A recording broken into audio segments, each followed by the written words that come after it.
जय सिया राम। राम जी की जय, हनुमान जी की जय। एक बार त्रेता युग माही शंभु गए कुंभज ऋषि पाही। एक बार शंकर भगवान को इच्छा हुआ कि जा कर के हम राम कथा का पान करते हैं, तो कैलाश से चलने लगे। तो सती मैया कही कि आप जा रहे हैं तो हम भी चलते हैं साथ में। शंकर भगवान कहे कि ठीक है, आप भी चलिए। तो शंकर जी और सती मैया कुंभज ऋषि के पास पहुँचे। कुंभज ऋषि, जिनको हम लोग कहते हैं अगस्त ऋषि, अगस्त ऋषि के पास पहुँचे शंकर जी और सती जी, और कथा चलने लगी। भगवान की बड़ी दिव्य कथा कुंभज ऋषि ने शंकर भगवान और सती मैया को सुनाने लगे।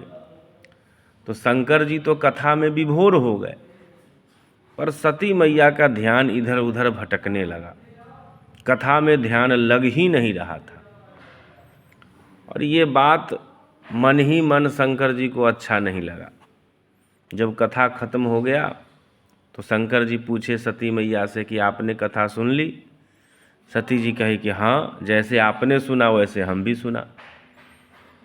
तो शंकर जी कहे कि अगर आप कथा सुन लिए तो थोड़ा सा हम कथा का परीक्षा ले लेते हैं। सती जी कहे कि ठीक है, परीक्षा ले लीजिए।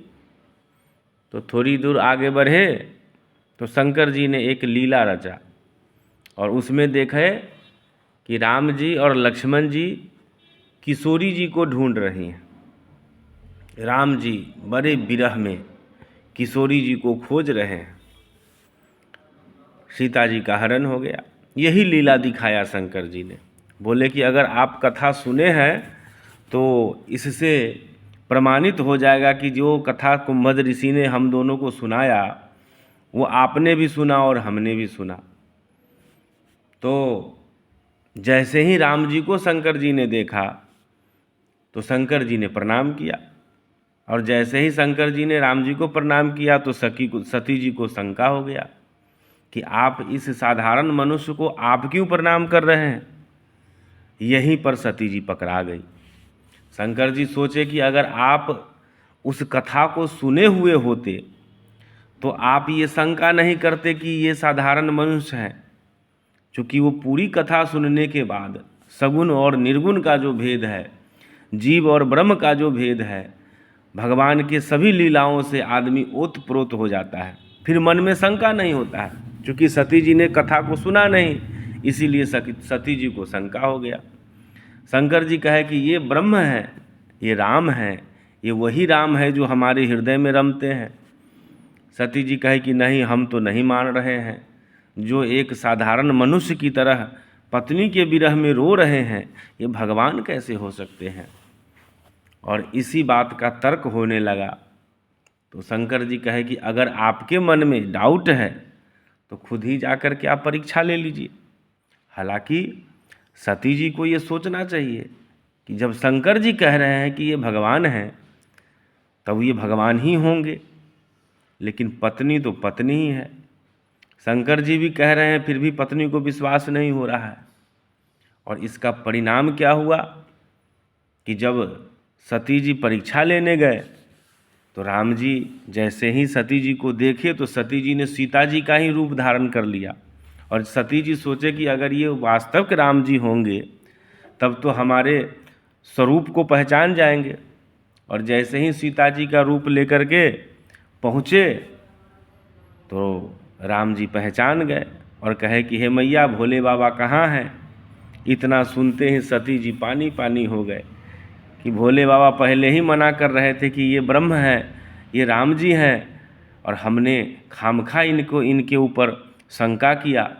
अब जो है सो सती जी वापस शंकर जी के पास गए कि हे भोलेनाथ, हमसे बड़ा गलती हो गया, बहुत बड़ा अपराध हो गया, हमें माफ़ कर दीजिए। शंकर भगवान कहे कि अब जब अपराध कर लिए हैं तो इसका प्रायश्चित तो आपको करना पड़ेगा। इसीलिए अगर पति कोई बात कह रहे हैं तो पत्नी को समझना चाहिए, पत्नी और पति का यह समन्वय होना चाहिए कि इसीलिए गोस्वामी जी लिखे हैं, गिरा अरथ जल बीच सम, कहिए त भिन्न भिन्न, बंदौ सीता राम पद, जिन्ह परम प्रिय खिन। और शंकर जी के बात को नहीं मानने का ये कारण हुआ कि सती जी ऐसे ऐसे दुखों को सहे और लास्ट में अपने शरीर का दाह करना पड़ा। तो इसीलिए इस कथा से ये भी शिक्षा मिलती है कि अगर हम किसी कथा को सुनने के लिए जाते हैं तो पूर्ण रूप से कथा पर ही केंद्रित रहें, ताकि कथा के हर एक बात को हम अपने हृदय में उतार सकेंगे, उसको समझ सकेंगे। क्यों? क्योंकि श्रोता वक्ता ज्ञान निधि, कथा राम के गूढ़। ये जो राम जी का कथा है, ये कोई साधारण कथा नहीं है, ये बड़ा गूढ़ कथा है। इसको हर व्यक्ति समझ भी नहीं सकता है। इसको बाँचने के लिए भी ज्ञानी होना चाहिए और इसको सुनने वाला भी ज्ञानी होना चाहिए। इसीलिए भगवान की कथा में जब जाएं तो मन को केंद्रित किए हुए बिल्कुल कथा में ध्यान लगा करके जब हम उस कथा को सुनेंगे, उसका हम श्रवण करेंगे, तब वो कथा हमारे जीवन में अवतरित होगा और हमारा जीवन धन्य हो जाएगा। राम जी की जय, हनुमान जी की जय।